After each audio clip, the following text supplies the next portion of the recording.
بجميع محامده كلها ما علمت منها وما لم أعلم على جميع نعمه كلها ما علمت منها وما لم أعلم على خلقه كلهم ما علمت منهم وما لم أعلم يصلي الله والملائكة والمؤمنون على سيد البشر محمد صلاة أزل إلى أبد من الله السلام ومن الله اليمن ومن الله البركات سبحانك لا علم لنا إلا ما علمتنا إنك أنت العليم الحكيم ربنا افتح بيننا وبين قومنا بالحق وأنت خير الفاتحين اللهم صل على سيدنا محمد حتى يرضى علينا سيدنا محمد أما بعد. Sama kita berdoa dulu lah. Mudah-mudahan Allah Ta'ala dengan kita daripada segala wabak penyakit dan sebagainya. Al-Fatihah. Bismillahirrahmanirrahim. Alhamdulillahirrahmanirrahim. Ar-Rahmanirrahim. Maliki yaumiddin. Iyyaka na'budu wa iyyaka nasta'in. Ihdinas siratal mustaqim. Siratal ladzina an'amta 'alaihim ghairil maghdubi 'alaihim waladdallin. Amin. أعوذ بالله السميع العليم من الشيطان الرجيم بسم الله الرحمن الرحيم الحمد لله رب العالمين والصلاة والسلام على أشرف الأنبياء والمرسلين وعلى والديه وآله وأصحابه وأحبائه أجمعين اللهم صل على سيدنا محمد طب القلوب ودوائها وعافية الأبدان وشفائها ونور الأبصار وضيائها وعلى آله وصحبه وبارك وسلم نعوذ بكلمة الله التامات كلها من شر ما خلق نعوذ بكلمة الله التامات كلها من شر ما خلق نعوذ بكلمة الله التامات كلها من شر ما خلق بسم الله الذي لا يضر مع اسمه شيء في الأرض ولا في السماء والسميع العليم بسم الله الذي لا يضر مع اسمه شيء في الأرض ولا في السماء والسميع العليم بسم الله الذي لا يضر مع اسمه شيء في الأرض ولا في السماء والسميع العليم بسم الله والحمد لله محمد رسول الله لا قوة إلا بالله بسم الله على ديننا وأنفسنا بسم الله على أهلنا وأموالنا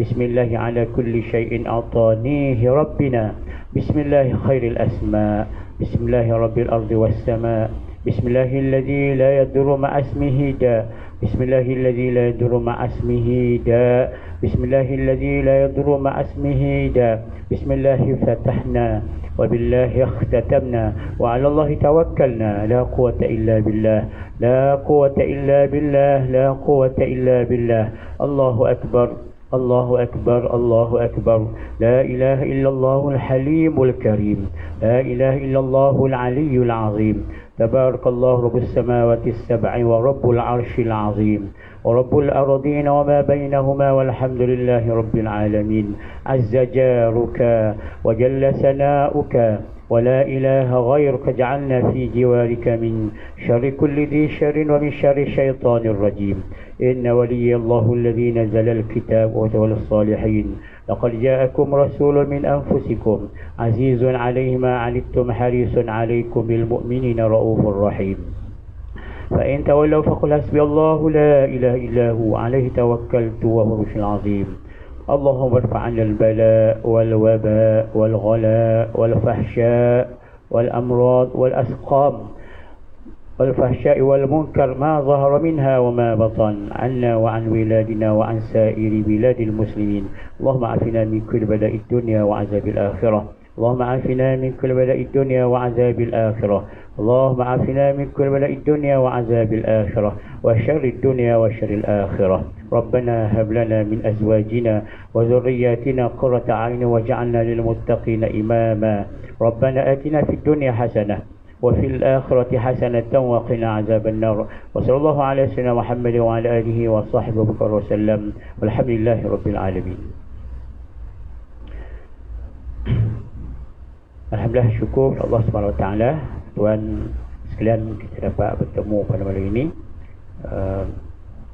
masih lagi dalam suasana kita mengikuti SOP telah ditetapkan, dan teruskan malam ini ya. Dalam perbincangan lepas saya sentuh tajuk tak masuk perbincangan dalam kitab kita ini. Dalam perbincangan lepas saya sentuh berkaitan dengan zikir Ismul Mufrad kan. Cuma tak habis lah, tak payah nak panjangkan lagi.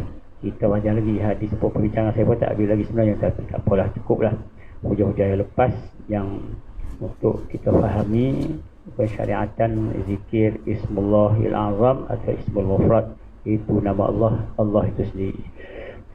Jadi malam ini kita teruskan perbincangan tajuk dalam kitab kita Ihya, dan kita sentuh dalam tahzibnya, ringkasan daripadanya, iaitu perbincangan yang lepas saya dah sentuh berkaitan dengan kefarduan zakat, rahsia zakat. Cuma dalam kitab kita ini dia lebih kepada kelebihan-kelebihan adab, adab, maknanya lebih kepada menjurus kepada bagaimana menghidupkan hubungan kita dengan Allah Subhanahu Wa Taala, ataupun dalam sudut pandangan sufi itu sendiri. Lebih ke situ yang kita Ihya. Walaupun kita bahaskan dari sudut fiqhiyah, tajuk zakat tu dalam perbincangan kitab fiqh, dalam ibadah, tetapi dia lebih menjuruskan kepada rahsia-rahsia, kelebihan, adab-adab kita. Itu yang nak kita tahu kan. Dan kita telah sentuh dulu dari sudut syarat-syarat rahsia zakat, penilaian zakat dan syaratnya. Rahsia zakat dia bukan rukun Islam yang Allah fardukan. Dan pada malam ini teruskan dalam perbincangan dalam kitab asal dia, itu buku 215 berkaitan dengannya, iaitu apa yang perlu dilakukan oleh orang yang wajib mengeluarkan zakat. Ini perlu kita tahu. Maksudnya setiap di kalangan orang yang Allah anugerahkan kelebihan harta benda kan, perniagaannya, dia mesti wajib mengeluarkan zakat. Dan di situ di atas perkara yang jadi kewajipan ke atas orang yang Allah fardukan, wajibkan kepada mereka berzakat, dia kena tahu. Sebab ada di kalangan kita ini yang banyak kelebihan Tuhan berikan, terutama sudah kita benda lah, dia masih leka tunggu tu kan. Mungkin dia fikir nak setahun sekali baru nak keluarkan, ataupun dia rasa tak cukup haul lagi, sedangkan dia dah untung lah hari ni. Sebulan dan mereka dah untung 2,000 dah, nak tunggu haul dulu, setahun dulu. Dia perlu kita tahu di situ kan. Ini yang kadang-kadang menyebabkan atau kurang faham terhadap apa ni syariat itu sendiri. Walaupun dia kata cukup haul, tapi ada benda-benda yang tak perlu cukup haul pun. Tadi dia sudah mencapai keuntungan pada hari dia mendapat untung tersebut. Jadi ini perlu kita tahu. Ada perkara yang ditegaskan oleh Imam Al-Ghazali rahimahullah dalam Al-Ihya, dalam kitab Ihya dia, iaitu sentuh di sini secara ringkasnya perkara yang wajib dilakukan oleh orang yang mengeluarkan zakat. Yang telah sampai hak dia wajib keluarkan zakat.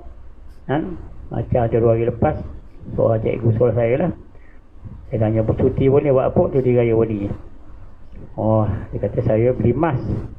Beli emas kan berapa? Baru ni saya belikan 9, beli 30,000 emas. Lebih RM1,000 emas lah. Kata banyak duit.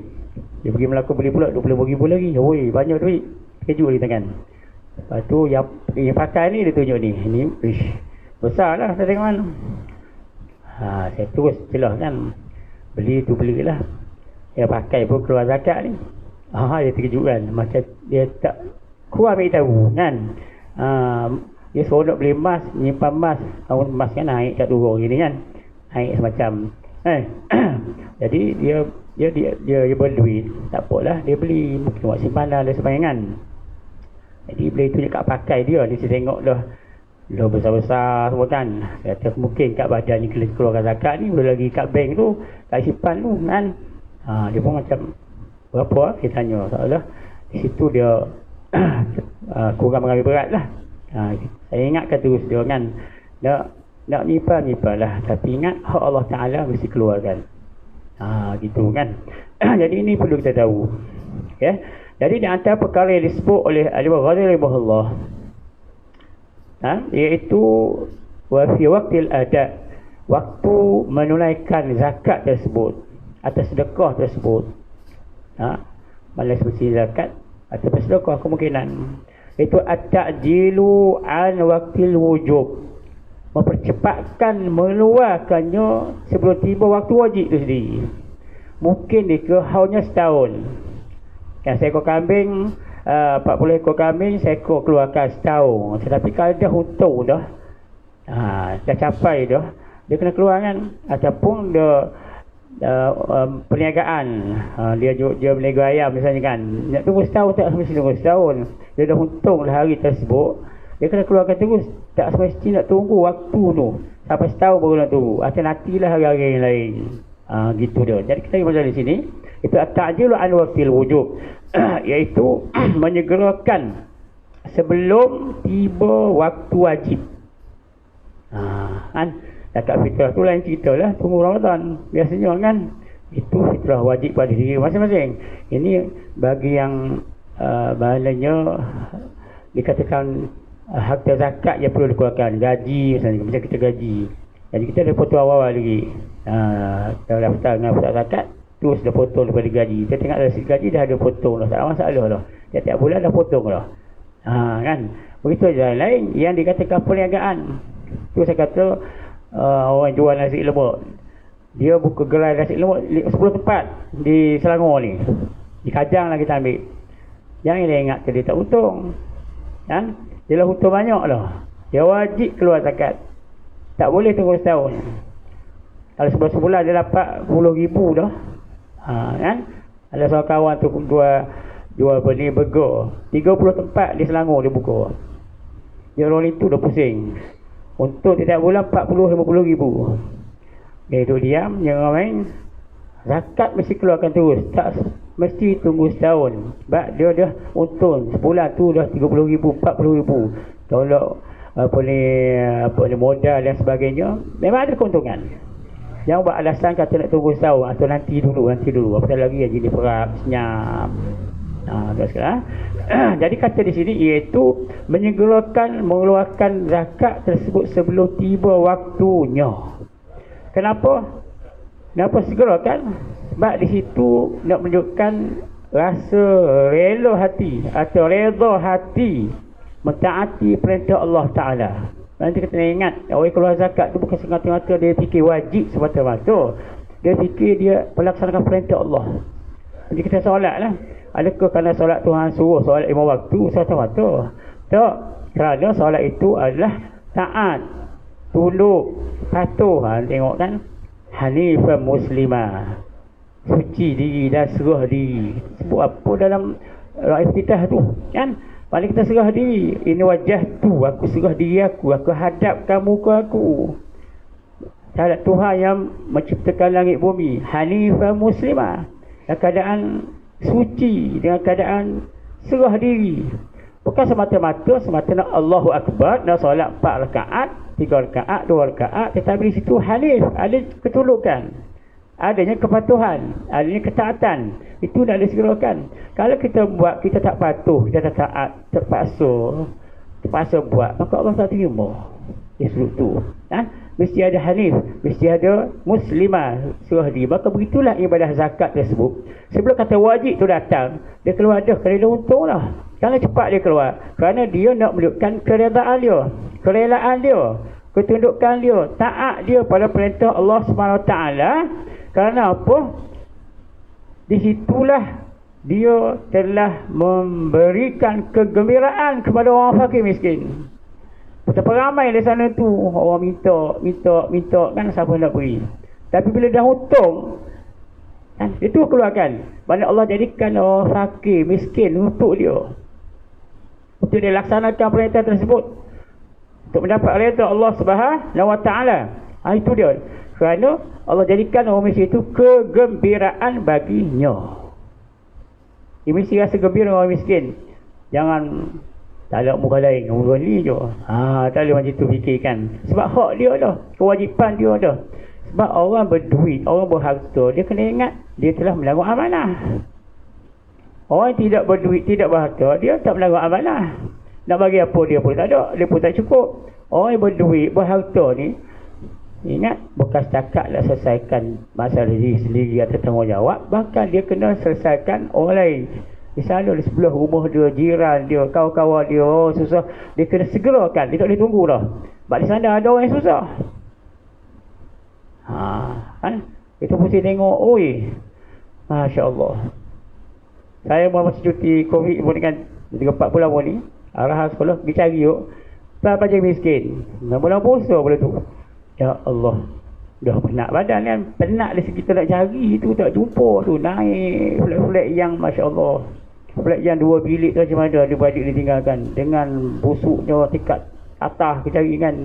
Cari dah rekod kena ada, kena dah orang bagi duit. Putik-putik yang cikgu semua banyak orang dapat, alhamdulillah dapat 15,000 juga kan.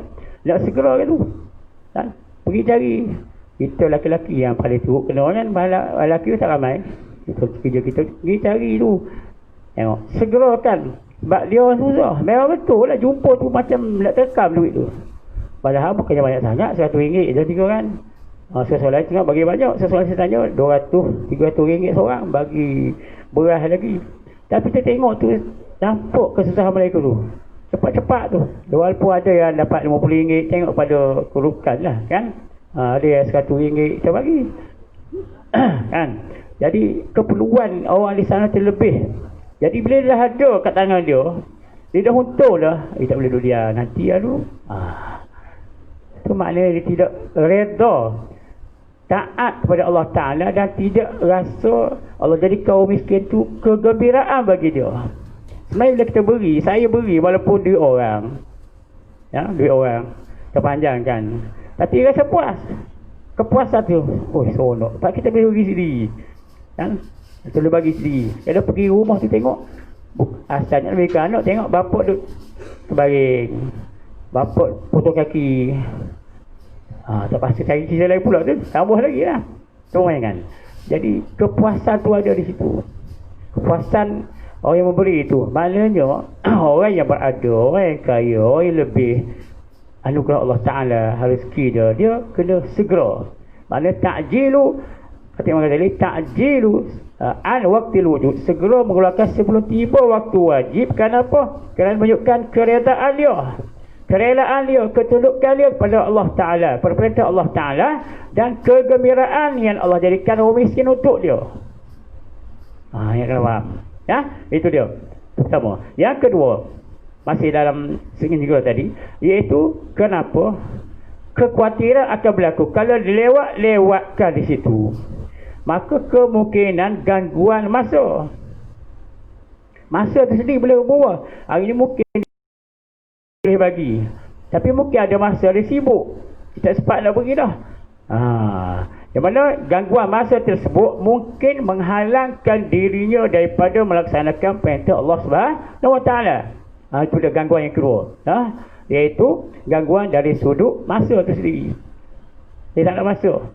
Ada orang harta banyak, nak pergi Mekah pun tak boleh pergi, nak pergi Umrah pun tak boleh pergi, sibuk sangat. So bayangkan, duit ada, orang kata istita'ah tu dah ada, kemampuan dari segi sudut kewangan tu, tapi kenapa tak pergi? Sebab kalau dia pergi memang rugi. Tinggal sehari rugi 2 juta sehari. Memang betul. Dulu saya kat Mesir, saya ingat, dan dia selaga minyak lah, negeri minyak, keluarga Nabi SAW. Masa tu maulid Nabi buat besar-besaran seluruh dunia. Aku kena dekat London pada hari ni, setiap 2 minit aku rugi 2 juta. Tapi aku tak pergi kerana aku buat hak Rasulullah. Tapi Rasulullah bagi, kemudian bagi balik. Rugi 2 juta, akhirnya dapat 2 juta. 2 juta sehari US.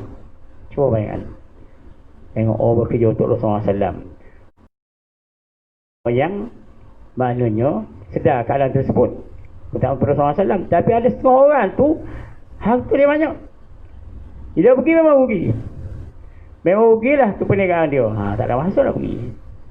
Cuba bayangkan, kalau dia atau dia pergi pun mungkin dia pergi masa yang singkat, pergi masa yang singkat, balik cepat tu biasanya. Orang kalau kena dam lah biasanya kan. Tengok masa itu sendiri. Jadi bila kita ada harta, ada kelebihan keuntungan tersebut, segerakanlah sebelum ada kekangan yang kedua, iaitu masa itu sendiri. Masa. Yang ketiga disebut juga di sini, iaitu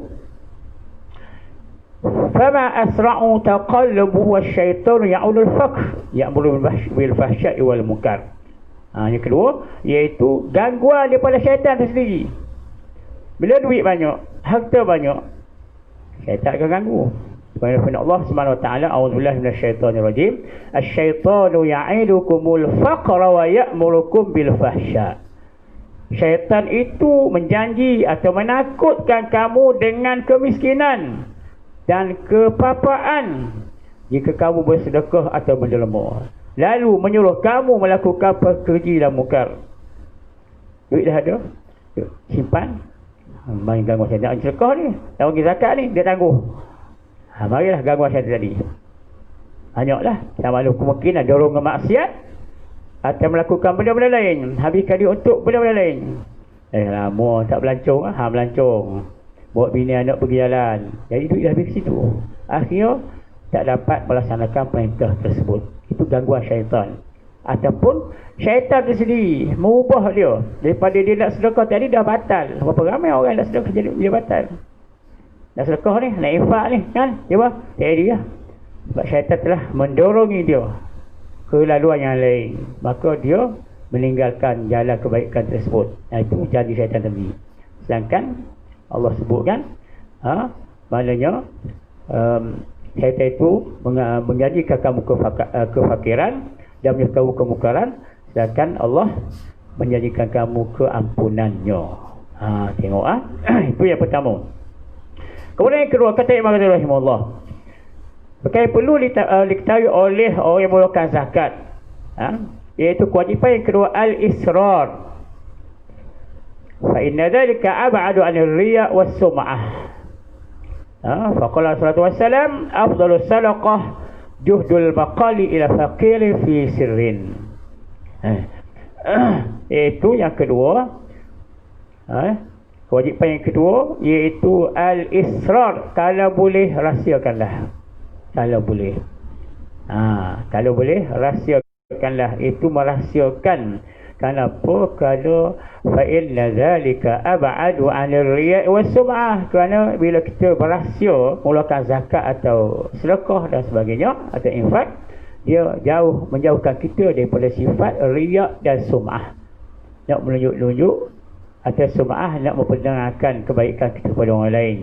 Itu satu sudut yang disebut oleh Nabi sallallahu alaihi wasallam. Di mana Nabi sallallahu alaihi wasallam sebut dalam hadis, afdalus sadaqah juhdul maqalli ila faqiri fi sirrin.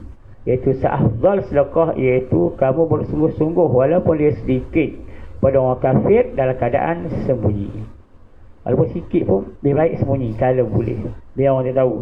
Bahkan dalam hadis yang panjang Nabi sallallahu alaihi wasallam menjelaskan, sab'atun yuzilluhumullahu yawma la zilla illa zilluh. 7 golongan yang dinaungi dengan bayangan naungan Allah Ta'ala di hari kiamat nanti.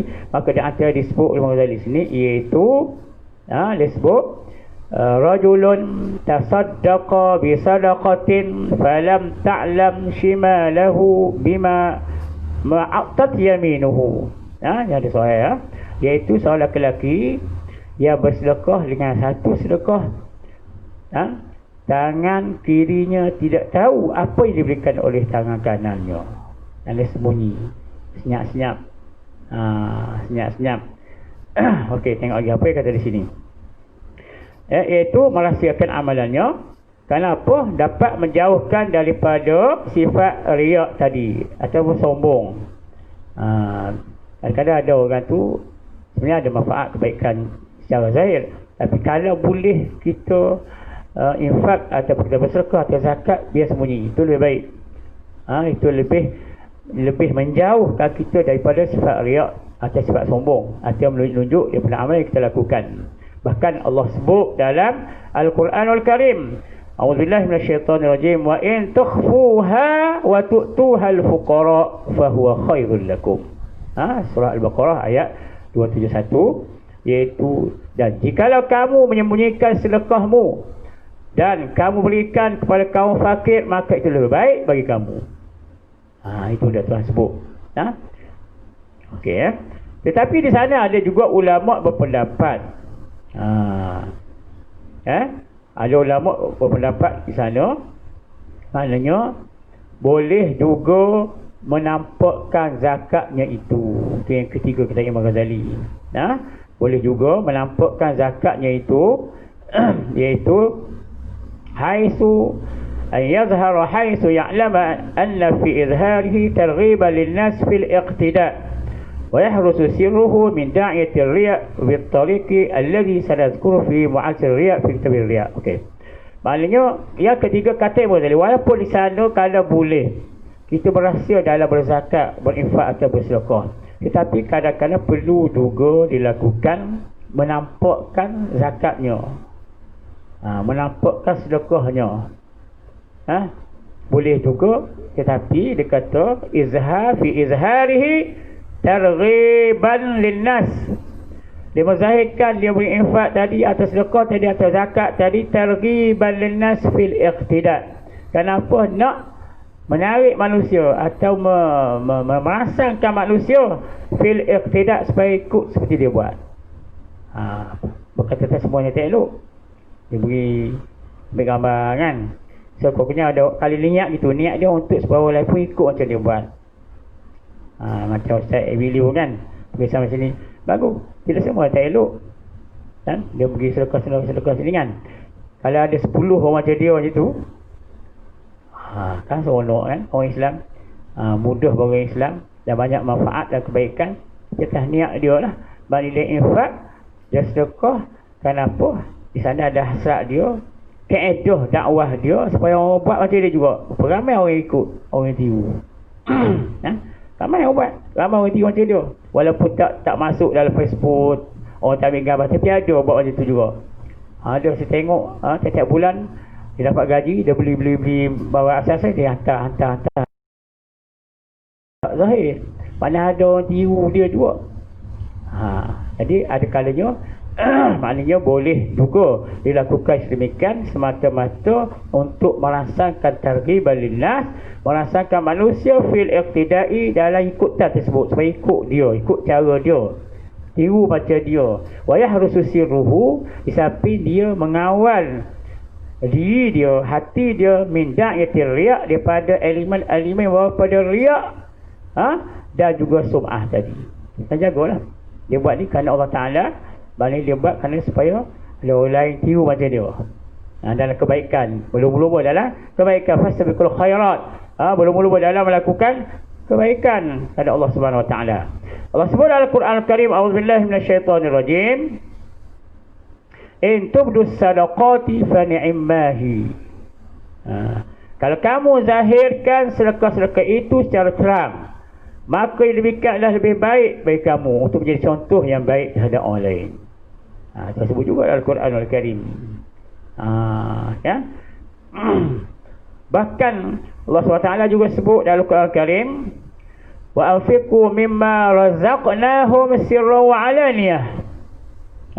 Wa anfiqu mimma razaqnakum sirran wa alaniyah, dan dermakanlah, infakkanlah apa yang kami rezekikan buat kamu wahai manusia, sirran wa alaniyah, sama ada secara sembunyi atau secara terang-terangan.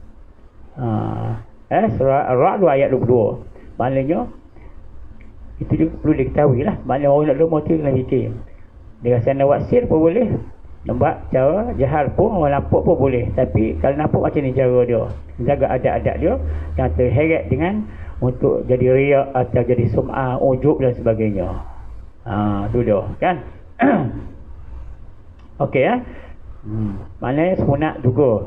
Sunat di sini sebut, Imam Ghazali sebut nudiba ila alaniyah. Sunat juga dia berlakukan secara terang-terangan, kalau sekiranya untuk mendorong manusia atau salah satu metod dakwah dia. Kalau dia metod dakwah, kita duduk macam tu, kita buat supaya orang tiru kan. Tak suruh orang tak buat, jadi kita buat sendiri dulu, orang tiru, orang tengok. Sebab benda-benda baik banyak benda boleh buat tuan sekalian. Okey. Okey.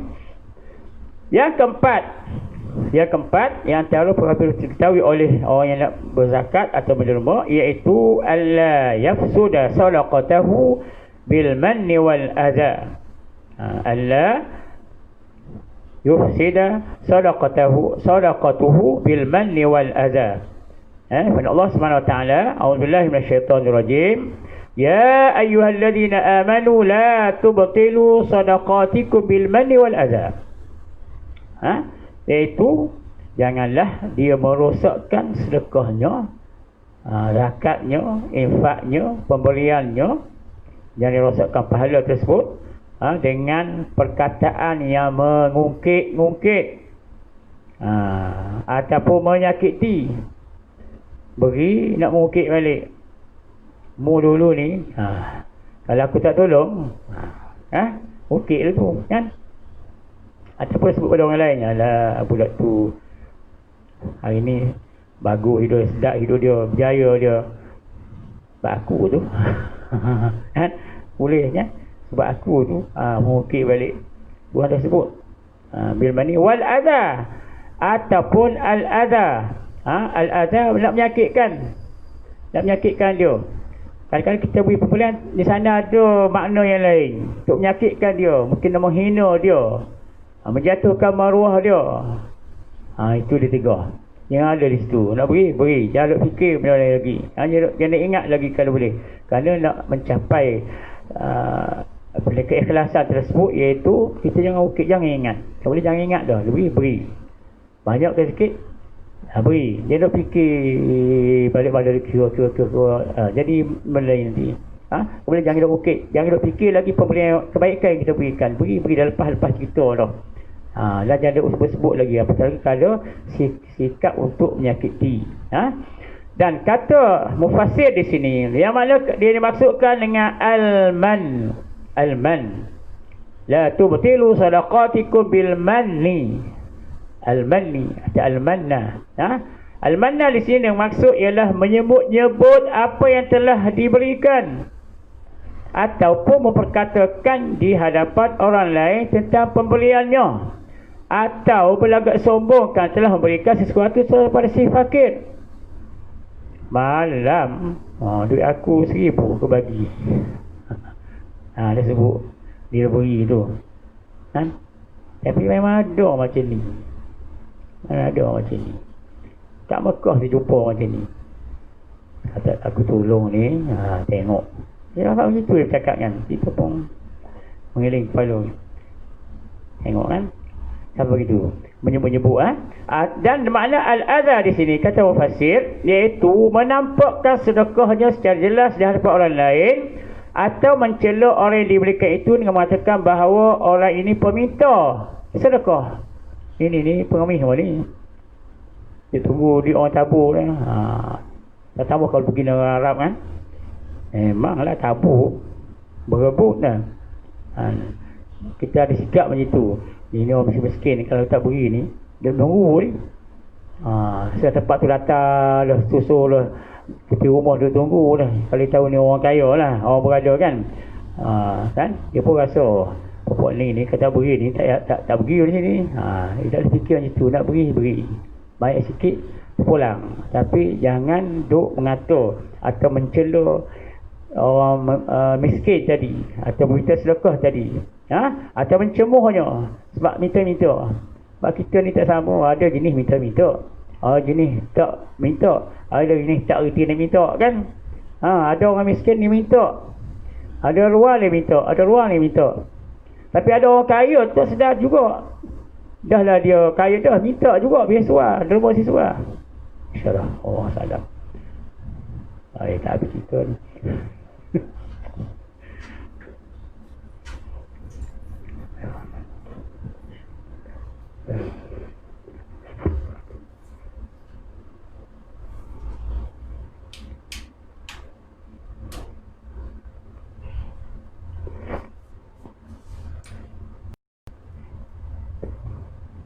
أعوذ بالله من الشيطان. بسم الله. سبحان الله والحمد لله ولا إله إلا الله ولا حول ولا قوة إلا بالله. اللهم صل على وعلى كريم.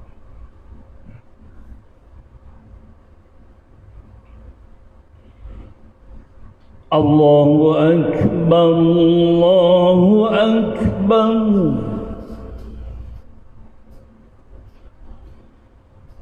Allahu Akbar, Allahu Akbar.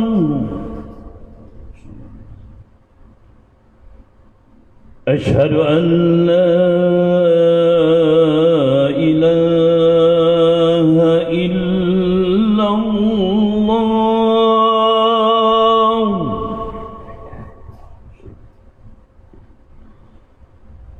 Asyhadu an la ilaha illallah.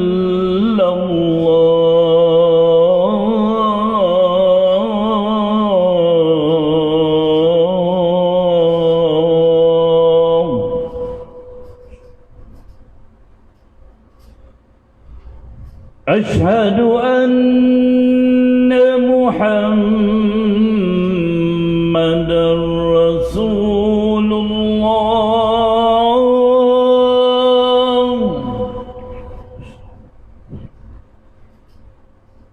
Asyhadu anna Muhammadar Rasulullah.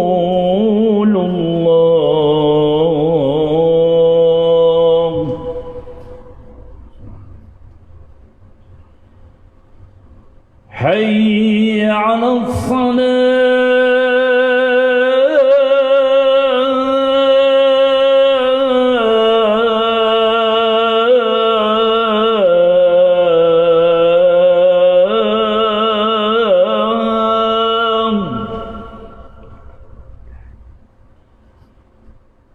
حي على الصلاة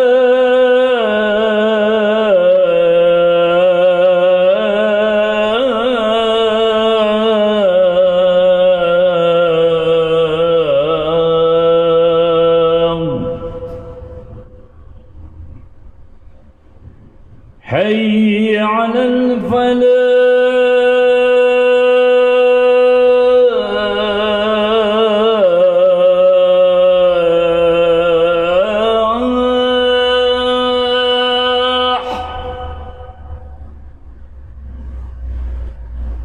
حي على الفلاح.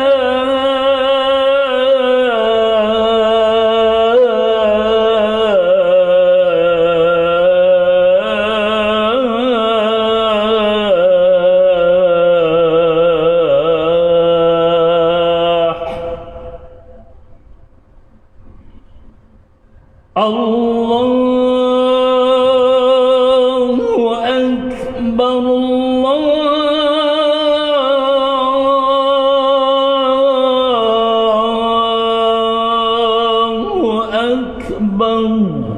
الله أكبر. لا إله إلا الله.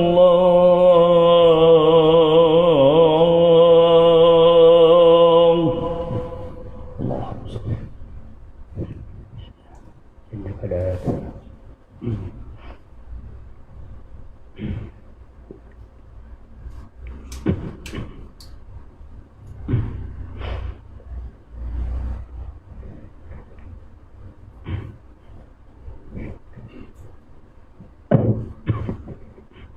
Okey, kita sama sikit lagi ya. Nak habiskan sikit ni berkaitan dengan apa yang perlu diketahui oleh pemberi zakat ni. Tadi saya setuju berkaitan dengan al-man wal azar kan. Maknanya tidak boleh menyakiti, menyebut dan menyakiti orang yang telah iaitu pada tafsiran mengenai al-azar tadi disebut kita cela dia, kita cemuh dia kan. Kita hina dia, terutama dia ada apa orang ramai, atau kita menyangka orang yang minta sedekah ni orang yang menyusahkan, tak boleh. Okey, seterusnya perlu diketahui di sini boleh disebut juga iaitu antara sifat mana juga iaitu kerana merasakan diri telah melakukan kebaikan kepada orang fakir, orang miskin. Kita telah buat baik dah. Itu amanah juga. Aku dah kampung ni akulah paling baik kali. Aku banyak buat kebaikan. Dulu kan sudah banyak lah aku dah bagi pertolongan, bantuan semua tu. Itu pun tak boleh. Jika al-manu tu. Okey, yang kelima kata berdaya lagi, iaitu ada perkara yang perlu diketahui juga oleh pemberi zakat atau infak dan sebagainya. Disebut juga di sini, iaitu ay yastasghir al-'atiyah fa innahu in istahu biha wal 'ajabu min al-muhlikati wa huwa muhbitul amali. Okey, iaitu merasakan pemberian yang diberikan itu adalah kecil. Walaupun juta-juta lah dia bagi, tapi dia rasa kecil lagi. Tengok sahabat dulu kaya, Abdullah bin Auf kan, Sayyidina Abu Bakar As-Siddiq, semua orang kaya-kaya tu kan, banyak lah pemberian dia. Aku ni sikit sangat baru. Kena memperkecilkan pemberian kita tersebut. Kerana kalau dia merasakan pemberian itu dia anggap besar, maka dia ada ujub, sangat diceluk oleh Allah Ta'ala. Dan disebut oleh Imam Ghazali di sini, disitulah bagaimana berlakunya kekalahan dalam peperangan Hunain. Nabi SAW berlaku perang Hunain tersebut pada 3 Syawal setelah buka kota Mekah, Fathah Mekah. Bila buka kota Mekah, Nabi pecahkan berhala-berhala di Kaabah di kurang 360. Ada yang pecahkan, ada Nabi tunjuk dengan tongkat, ada Nabi tunjuk dengan tangan, meletup-meletup pecah habis. Jadi puak-puak musyrikin Mekah tak puas hati lah kesenangan tu. Di situ masa Nabi datang ke Mekah, Fathah Mekah, bekas 1000 para sahabat yang telah Islam. Dan situ juga ada semasa Fathah Mekah tersebut, di kalangan musyrikin yang baru Islam pun dia bukan dalam 1000 orang. Jadi 12 orang lah, 12,000 orang lah yang bergabung jadi tentera Islam pada masa itu.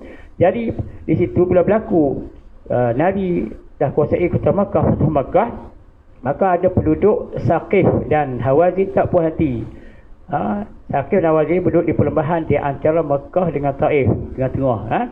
Jadi mereka merancang serangan, mengajak masyarakat Mekah untuk menyerang Nabi SAW. Nabi dapat tahu, Nabi pun perintahkan kepada sahabat, dia diketahui oleh Khalid Al-Walid, masuk ke lembah Hunain tersebut dalam keadaan ada perasaan ujub. Ramai kita ni, 10,000 campur 2,000 orang masuk Islam, 12,000 yang nak serang ni. Buat Saqif dan Hawazin bukan ramai sangat. Tengok, sebab tu Allah tak suka disebab rasa hebat tu. Aku dah banyak beri ni. Gitu, Allah tak suka. Jadi apa yang berlaku pada sahabat tadi, Nabi SAW dan peperangan Hunain. Kali pertama ketika sampai di lembah Hunain, mereka diserang oleh golongan Hawazin dan Saqif yang diketuai oleh Malik bin Auf.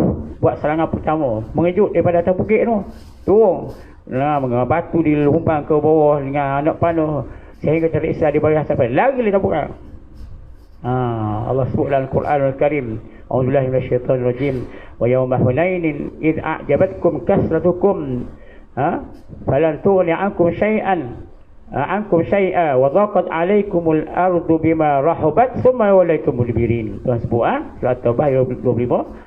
Pada di hari Hunain tersebut, kamu rasa kagum sangat, rasa hebat sangat, rasa ramai bilangan kamu.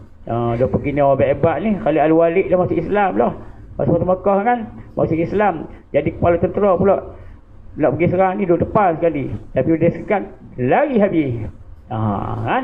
Sebab apa? Kamu rasa hairan, kamu rasa kagum, kamu rasa ajaib atau ujub disebut dalam Arab. Sedangkan kekaguman kamu tidak manfaat langsung pada kamu, dan kamu lari lantas bukan wadhaqat alaikumul ardu bima rahabat, Tuhan sebut, sehingga bumi luas jadi sempit bagi kamu, tak lari ke mana lagi. Keliling bukit di lembah tersebut diserang oleh penjuru, dia lari ke belakang. Di belakang Nabi SAW dan para sahabat masih lagi bertahan di situ. Sehingga mengikut cerita Nabi ambil pasir kadang tersebut, dari baca ayat Nabi lontar kepada musuh. Masa itu serangan kedua dilakukan oleh tentera Islam, barulah kemenangan tersebut. Tapi maknanya dalam keadaan rasa kagum tadi, maknanya Allah uji orang Islam. Ramai juga yang mati dalam serangan tersebut. Walaupun akhirnya tentera Islam mendapat kemenangan dalam perang Hunain. Jadi di sini contoh ada sifat hairan, sifat kagum diri. Aku dah banyak dah beri, aku dah habis-habisan dah. Tak sokong aku juga. Itu cerita lah.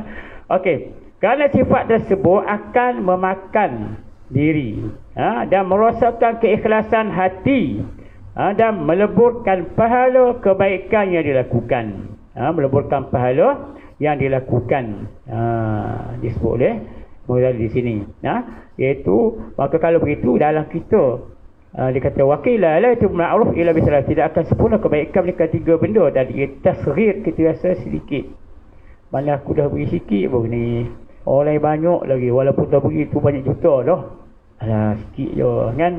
Tengok orang lain, kita kena banding dengan orang hebat-hebat dulu. Macam kita beramal lah, alah sikit je tu, sahabat-sahabat tak tidur malam, atau sebahagian besar malam tu beribadah. Kita baru nak tahajud bulan puasa baru rasa hebat dia. Tak ada, sikit je baru. Kena kecilkan. Wa ta'jil, segerakan amalan kebaikan, segerakan, jangan lambatkan. Bukan kata zakat semata-mata, apa sahaja amalan kebaikan pun disegerakan. Sebab tu dia sebut fastabiqul khairat, segeralah buat baik tu. Kebaikan jangan tangguh-tangguh, buat. Tu dia. Yang kedua, segerakan. Yang ketiga, wasitruh, tutup kau boleh jangan orang tahu kebaikan kita buat tu lebih baik. Tu dia kan.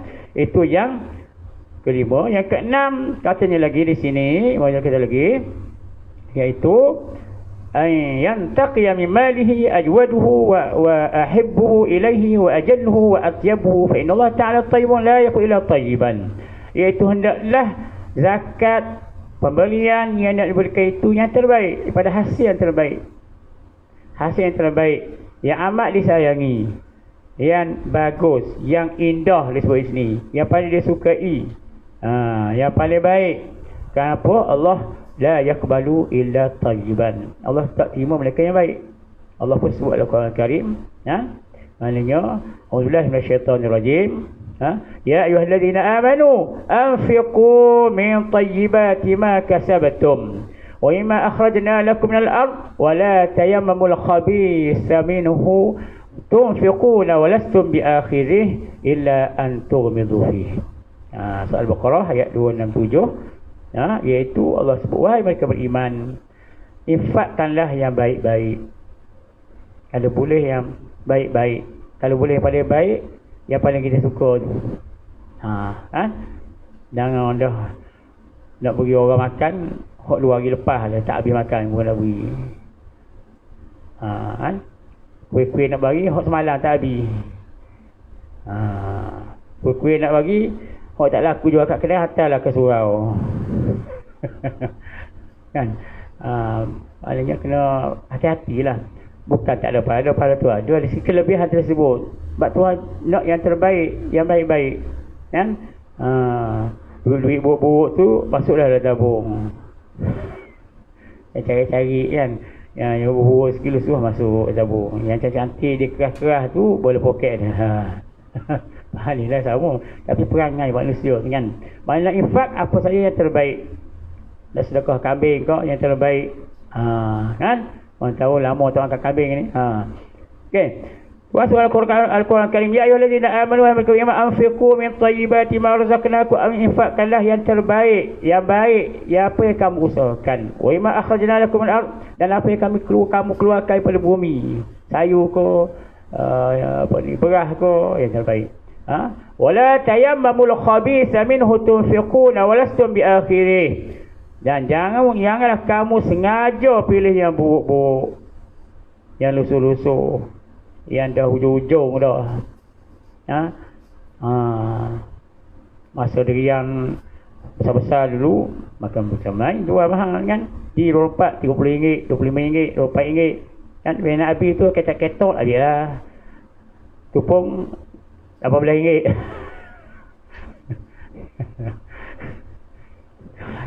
Saya cerita sini je lah kan. Okey. Dan janganlah kamu sengaja memilih yang buruk daripada yang baik, untuk jadikan zakat, padahal kamu sendiri sekali-kali tidak akan mengambil yang buruk tersebut. Jika diberikan kepada kamu, beri, alah apa dia ketok nak bayar kau apa, isi sebulah dia tu kan, besar-besar dia rapat-rapat 5 ulas dia nak bagi. Jadi dia sendiri pun tak nak, tiba-tiba nak beri kau lain yang tak elok. Tuhan dah sebut dalam Quran tu, padahal kamu sendiri tidak sekali-kali akan mengambil yang buruk Dan kalau dia berikan kepada kamu kecuali dengan memejamkan mata saja, ambil ke ya. Mungkin tak ada dah dia itu kan. Dah habis dah. Ambil juga pejam mata. Tengok dah sekalian. Jadi apa yang dia berilah yang terbaik. Cara yang terbaik. Sebab itulah Nabi sebut juga tuba li 'abdin anfaqa min malin iktasabuhu min ghairi maksiatin. Bertuahnya seorang hamba yang menginfakkan harta yang terbaik yang diusahakan daripada jalan bukan maksiat. Tengok sekalian. Okey, yang terakhir iaitu kata Imam Ghazali rahimahullah, iaitu menunaikan sedekah hendaklah dicari oleh hartanya. Dengan pengeluaran zakat ini kita akan sama nanti akan datang. Sebenarnya ulahkan sikit, iaitu bila kita beri sedekah, siapa nak beri? Ada orang tanya saya, ustaz, boleh tak saya bagi sedekah ni? Tapi dia ni tak ada kerja lain, solat pun tidak. Solat pun tidak, lepas tu pergi judi pula, boleh tak saya beri? Sudah kan. Nak jawab pun tikir-kir kan. Sebab kita beri duit kita ke situ dah. Jelas-jelas dia main judi. Jelas-jelas kaki botol contoh dengan. Jelas-jelas dia memang tak solat pun. Tak sedar diri lagi. Dah bagi free ni. Macam mana? Tapi saya kata berilah. Saya beri. Tengok siapa anak dia tu. Tengok keluarga dia tu. Daripada beri ke dia, beri anak dia sendiri. Kita pergi rumah dia tengok anak dia bini dia tu sendiri. Kalau beri dia, kita tahu dah ke situ jalan dia, jangan beri. Jadi insyaAllah kita akan sama lagi. Mana ke mana, kepada siapa sedekah, zakat, infak yang kita nak berikan supaya benar-benar dapat bersihkan harta kita. Balik pada kita sendiri. Bagi pada maksiat, kita dapat share juga lah. InsyaAllah kita akan bincangkan datang lah. InsyaAllah ada 4-5 juga benda yang memang nasihatkan kita supaya kita pandai-pandai sedekah, tengok-tengok dulu. Jangan orang tak tahu pasal ataupun yang benar-benar tak orang manfaat untuk kita atau merosakkan harta kebaikan kita tadi dalam maksiat, akhir kita dapat maksiat yang sama. InsyaAllah kalau tak. Bismillahirrahmanirrahim. Wallahu a'lam. Al-Fatihah. Bismillahirrahmanirrahim. Alhamdulillahirabbil alamin arrahmanirrahim maliki yaumiddin. Iyyaka na'budu wa iyyaka nasta'in. Ihdinas siratal mustaqim siratal ladzina an'amta 'alaihim ghairil maghdubi 'alaihim waladdallin. Amin. Rabbana la tu'akhidhna in nasina aw akhtana. Rabbana wa la tahmil 'alaina isran kama hamaltahu 'alal ladzina min qablina. ربنا ولا تحملنا ما لا طاقة لنا به واعف عنا واغفر لنا وارحمنا أنت مولانا وانصرنا على القوم الكافرين ربنا عليك توكلنا وإليك أنبنا وإليك المصير ربنا أتمم لنا نورنا واغفر لنا إنك على كل شيء قدير ربنا آتنا في الدنيا حسنة وفي الآخرة حسنة وقنا عذاب النار وصلى الله على سيدنا محمد وعلى آله وصحبه وبارك وسلم سبحان ربك رب العزة عما يصفون وسلام على المرسلين والحمد لله رب العالمين والسلام عليكم ورحمة الله وبركاته.